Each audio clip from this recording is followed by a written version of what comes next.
What's up mga Lods? This is Master Renz and welcome back to my channel. So sa videong ito, manonood tayo kay Zarkaru Vlog na ang pamagat ay Exploring and Investigating Japan's Most Haunted Tunnel Extreme. Nako, extreme daw itong pinuntahan nila Zarkaru. So make sure magsusubscribe kayo dito sa channel ni Zarkaru. So huwag na natin patagalin to. Let's go sa go!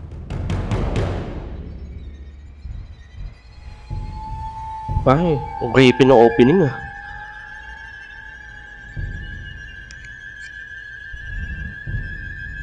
Watch the spider out. Ay, katakot ah.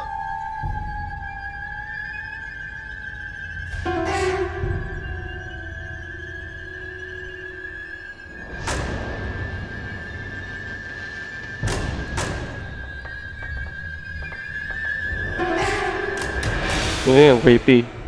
Uy! Gulat ko naman. Is there any spirits here with us right now? Grabe yun ah. Opening pa lang, katakot na. Alam mo yung pang nursery rhyme, yung ginagawang horror minsan yung ginagamit sa mga horror team. Creepy din dun. Oh, yo. Whoa, dude. That's a calm. This is suspicious, bro. I think vacuum something dangerous. You good, bro? Dude, it's so creepy.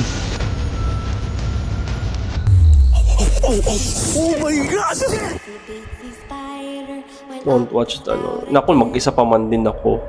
This is Kiyotaki Tunnel. Dati itong daanan ng tren na naitayo taong 1927 at natapos taong 1928. And this tunnel is almost 444 meters long. At ang mga gumawa ng tunnel na to ay mga slaves na kung ibig sabihin mga empleyado pero hindi sila binabayaran. Kahit pagod na sila Kawawa o naman. aksidente pa ay kailangan pa rin nilang ituloy ang kanilang ginagawa. Karamihan sa mga trabahador ay nagkasakit at yung iba ay dito pa sila mismo namatay.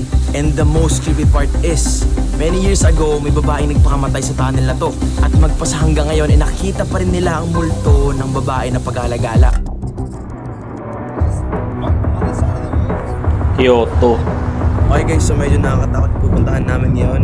One of the most haunted tunnel dito sa Japan. To be honest, sobrang chill lang namin ng gabing to at wala kaming na-expect na kahit ano. I feel good, actually. We saw shit last night, and now I feel like I'm gonna see shit again in this tunnel. Hindi namin namalayan yung biyahe namin. Ang bilis rin kasi dahil walang traffic. At maya-maya lang. Okay guys, so nandito na kami. Yeah, you can go.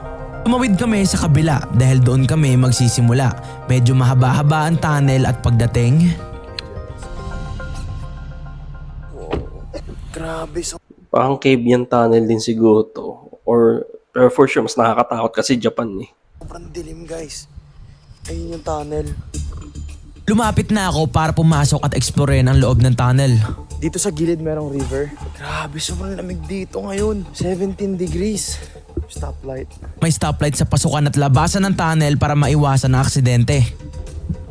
Naglalakad kami papunta sa lokasyon na madalas nakikita nakatayo ang isang babae nang biglang may marinig kaming isang ugong ng paparating na sasakyan.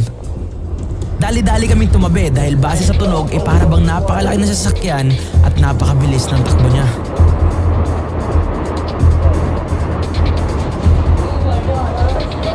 Delikado yun din yung ganito eh. Delikado din yung ganyan. Pero hindi. Ang dahilan sa malakas na tunog ay dahil kulob ang tunnel. Why does it sound like a big ass? Napakakitid lang ng tunnel na to, pero napakahaba at talagang maeko sa loob. Meron ding ilaw para sa mga dumadaan. Meron rin itong mga markings at maya-maya lang narating na namin ang lugar kung saan may nagtagong babae at biglang lumabas nang marinig na ang sasakyan at doon siya nasagasaan. Ay, kawawa naman. Hindi na kami nagpatumpik-tumpik pa at sinimulan na ang investigation. Is there any spirits here with us right now? This is Uncut. Nagsimula nang magtanong si Steve at nang damputin ko na ang camera para itutok saan nandito, ito ang nangyari. That's what I heard too. Oh, wow. Ako, patay tayo dyan. Hindi pa kami masyadong nagtatanong, pero yung nangyayari sa REM pad ay hindi na namin maintindihan. Meron kung anong nadedetect siya at sa ganitong kaso, malapit ito sa kanya. Ayaw talagang tumigil hanggang sa may isang tanong na itinanong si Steve. Can you step away?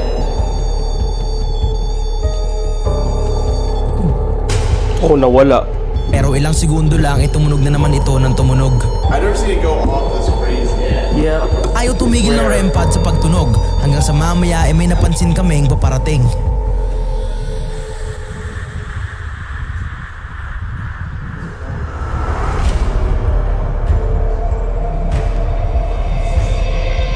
Nakakatakot to. Parang may nakasilip. Really? I don't know, those are red lights on top. Nakatakbo.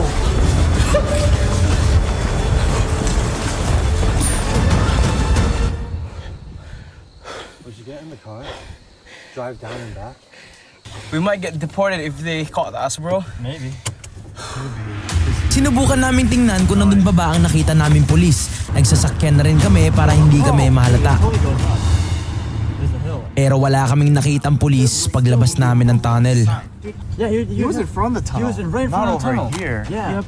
Kaya bumalik kami na makita naming wala na rito ang mga pulis. Because the hill. It was the hill. You could only see the top. Pero isang pali-isipan kung bakit hindi tumuloy kung pulis man sila. Maybe they see us suspicious, Oo nga, so no? that's why they turn around. Yeah. Because when we saw them, we ran, right? Yeah. And they were like thinking, oh, why is this guy running? At habang nag-aantay ng green light, may dumating na sasakyan at sobrang suspicious talaga nila. Ang galing Zarka mag-English. Ang galing niya mag-explain eh. Napansin ko mula doon sa umpisa. Ang galing niya mag-explain. Ang galing niya magkwento. It's just a red car. Wait. They're parking. Pansinin nyo kung paano siya mag-drive. Bro, they're probably so scared to go through this tunnel. No. Atras abante at halatang hindi mapakali ang driver ng sasakyan na to. At lahat kami kinabahan nang bigla niyang buksan ng pinto. This is suspicious, bro. Nako po. Sa part na to meron siyang sinabi pero hindi narinig ng camera. At nang umandar siya, kumaripas na kami ng takbo.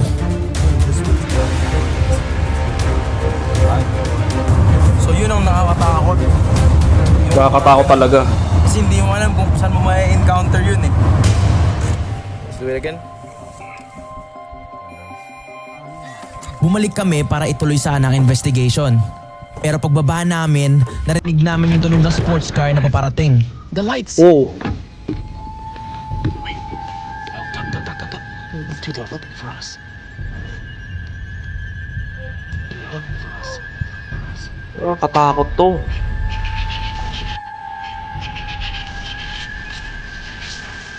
Tuminto siya sa harapan namin bago tuluyan dumiretso. Buti na lang walang tao sa loob ng kotse.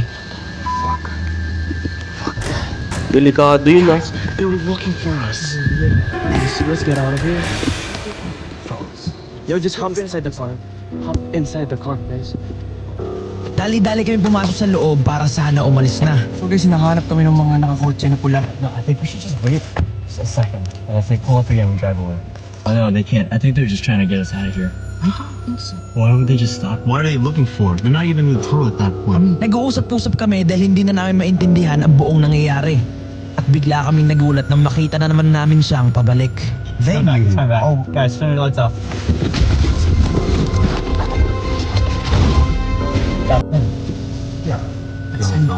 That's him, like, bro, dude. That's him. Yeah, he's just trying to find us, bro. He's trying to find us, bro. No, I don't know. Maybe that's kind of true. Yo, let's get out of here, bro. Dude, what's he doing? I think he's like looking for us. Lumabas kami para magpalipad ng drone sa Creepy nung ganun. Yan ang nakakatakot sa mga ganyang exploration talaga. Kasi okay lang kung multo eh. No problem. Pagpag lang okay na. Pero yung ganyan na may sumusunod sa'yo na tao talaga na hindi mo alam kung anong gagawin sa'yo. Nakakatakot. Yan ang delikado. loob ng tunnel. Ang operator ng drone na to ay si Rich, isang professional drone pilot. Ang plano, makatawid hanggang dulo. Pero malapit na sana sa end nang biglang magloko at parang may humahatak pa kanan Uy. sa drone. Uy! Uy! Agad siyang bumalik Hala, kasi hala, mamaya hala. biglang bumagsak ang drone. Malapit na sana siyang makabalik nang biglang mawalan ito ng kontrol. Naku po. The drone turned to the side as if I was moving it to the side, right? To dodge the thing. Yeah. But then it just like hit it and it felt like it dragged it. You know what I mean? Okay. Oo nga. You have to look at the footage. There's when no we get back. wind, dude. Yeah, Yeah, there's no wind. There's no wind. I'm so fucking confused. crazy. Well, at least it's So guys, nag-FPV si Rich sa loob ng tunnel. Pero ang nangyari, nawalan siya ng control. Dude, is it because the ghost would have been on camera? Kasi kung tutuusin, kung hihilain, imposible. Mataas yan eh. Base dun sa observation ko Ewan ko lang sa inyo Mataas yun. Tapos syempre, paano may hihila yun? Lalo na na walang tao dun. Diba? Sinong gagawa nun? Yes, it's cutting our signals. It's cutting our recording. Okay guys, so makikita niyo yung buong clip kay Rich. He has a YouTube channel, Blah, blah, guys. blah, blah, blah. So yan. Nire-review namin yung footage dahil hindi pa rin kami makamove on sa pag-crash ng drone. Nang biglang may marinig na naman kaming paparating na nanggagaling sa tunnel. Naku po, ayan na naman.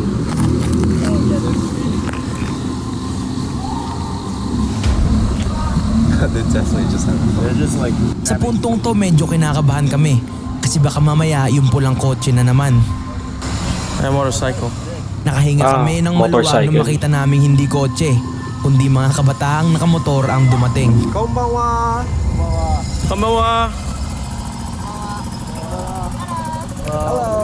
Kumbawa, good evening.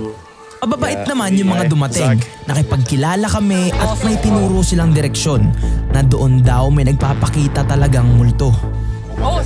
Yeah, ghost. Ghost.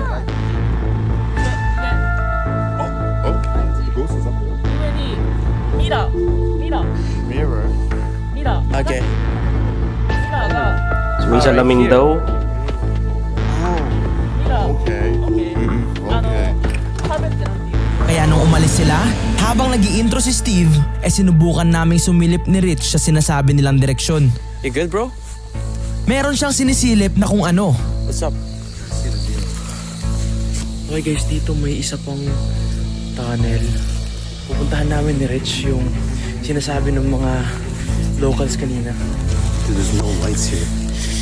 At paglapit namin, may aninong parang lumipad sa bandang dulo. Ay, naku po. Ay, so creepy.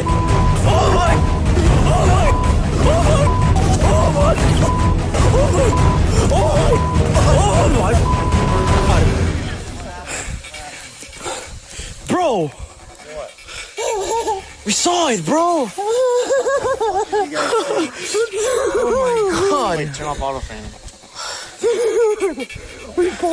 What happened? We got the What the tapping? Yeah. What did you see? You guys capture it? Yeah, bro! What did you see? Dude, this is Shadow. A shadow? Dude, that's exactly what I saw. We literally, dude, we were up there. We look at the mirror, right? Yeah. So we found a rearview mirror that the locals were talking about. Yeah. And we were just looking and staring at it. Just beside the mirror? Right next to the mirror, right behind it. There's a fucking shadow that went down. No way. Dude, black shadow just passed by. Dude, that was freaky. Kaya bumalik kami sa taas para makita kung ano ba talaga yun. okay guys, so babalikan namin tong tunnel. So, where did you start to see it? Right here? We were standing here. Sinubukan namin gumamit ng flashlight at dito na kami nagkaproblema. Why is my light not working? Oh, that's not a good sign. Dude, it's not. What the hell?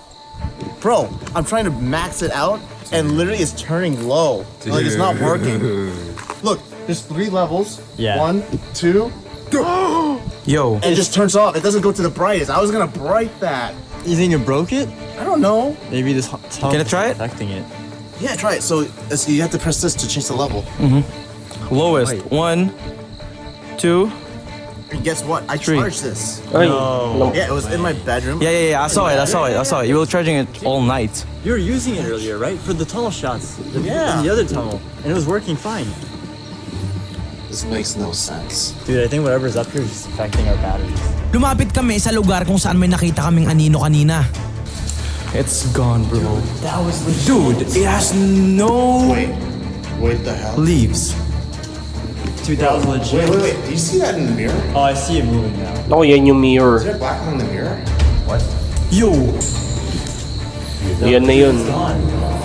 Pagdating namin, magba-Bloody Mary ritual sana kami sa harap ng salamin nang biglang may marinig kaming boses. Bro, this is like Bloody Mary almost. Yeah. Anyone on the other side, show yourself. Whoa. I heard a laugh. Whoa, whoa. I heard something like a woman's laugh. Ay. I heard a laugh. I heard something like a woman's laugh. Konnichiwa? Are you the white lady? Show yourself. Nako po. Pero wala nang nagparamdam matapos ang marinig naming boses. Hindi pa rin namin lubos maisip kung anong natatagong misteryo ng tunnel na to. Simula sa pagtunog ng REM pod, misteryosong nakasasakyan, crash ng drone at shadow na bumaba malapit sa salamin. Pero may mga bagay talagang misteryoso at hindi mo matutuklasan ang misteryo nito. Umuwi kaming may tanong sa aming isipan. Gawa ba ito ng mga espiritu? O lahat ng to ay nasa loob lang ng imahinasyon ko? Comment down below what's your thoughts. Please do like the video and I'm trying to reach 2 million before the year end. Grabe. Katakot yun basta pag Japan, nakakatakot talaga. Tsaka ang galing niya. Ang galing niya mag-narrate. Ang galing ng mga video niya. Ang galing mag-edit. Lahat-lahat. No doubt kung bakit million views, million subscribers tong taong to. So yun. Sana ako din, no? Sana all. So yun, subscribe kayo dito kay Zarkaru Vlogs. Yan, so sana nagustuhan mo, Zarkaru, na nagkagawa ako ng reaction video sa iyo. So yun, thank you so much sa inyo. See you in my next video and mag-iingat po kayo palagi.